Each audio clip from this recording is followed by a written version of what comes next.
Hey everybody, I want to do a quick video, just something that people can use to try and quote unquote convince people that something's going to happen in the future.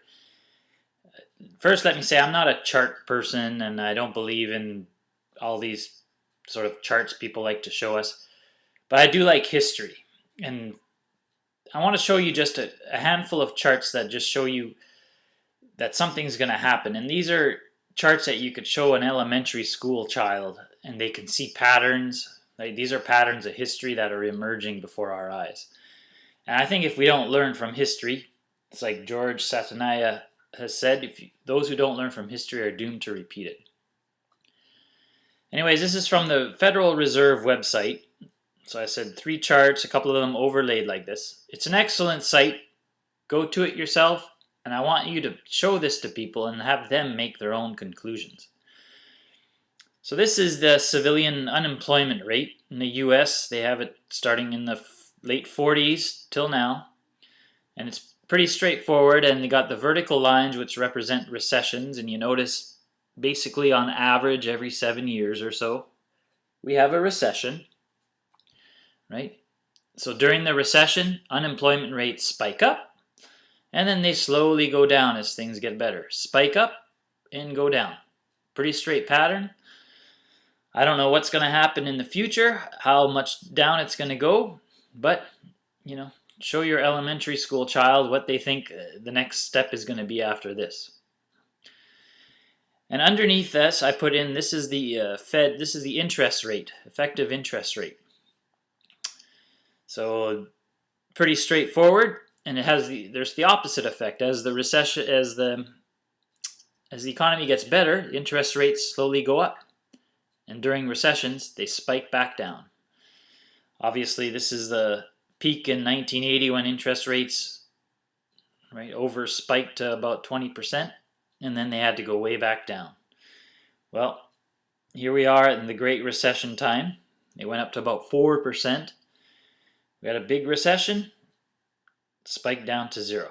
Now you tell me what's going to happen at this point, after this. And this is the next chart. Most of us know about this website.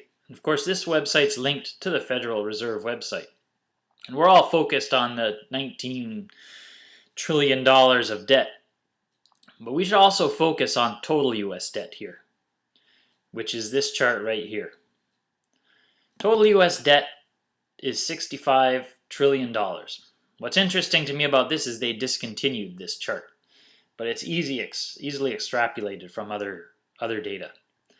But this includes municipal bonds, corporate bonds, state bonds, federal bonds, and short-term bonds, 30-year bonds. This is the total debt. And the chart below is what we pay, the interest alone paid on that debt. So this is why interest rates, which are now at 0, don't forget, just because short-term rates are at 0, it doesn't mean that 30-year bonds are at 0. They're going down, but they're about 2% now, and those are just being traded. But look what happened when we had a total U.S. debt of $50 trillion. The interest on that, which was, the rate was about 4% at the time, we had to pay over $4 trillion in interest alone.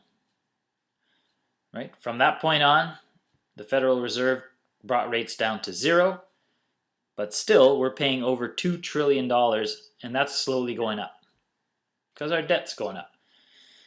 This cannot basically go down. We had one little dip like this, and that was the Great Recession, So things are just going back on the upward trend. So you make your own conclusions with this data. And lastly, this is just to show you how we've been brainwashed for the last 60 years about inflation, how we want 2% inflation. Why 2% inflation? Because that's what's normal? You tell me what's normal on this chart. This is inflation. This is from the Wall Street Journal article from 1775 to present in the US. Look what happened when we had a gold standard. What was the inflation rate? It was net zero. We had inflation, we had deflation. Right? This is great for consumers, bad for consumers. But why do we want this? Because this is great for the CEOs and corporations. So rates keep going. We're only used to positive interest rates, even though for thousands of years beforehand we've had inflation and deflation. This is just brainwashing from the media and the Fed, saying that we need a 2% inflation rate. That's what makes things get better. Anyways, make your own conclusions. Don't try to convince anybody. They have to convince themselves, and do what you can. Right? Prepare for the worst, hope for the best. Life will go on. Talk to you later.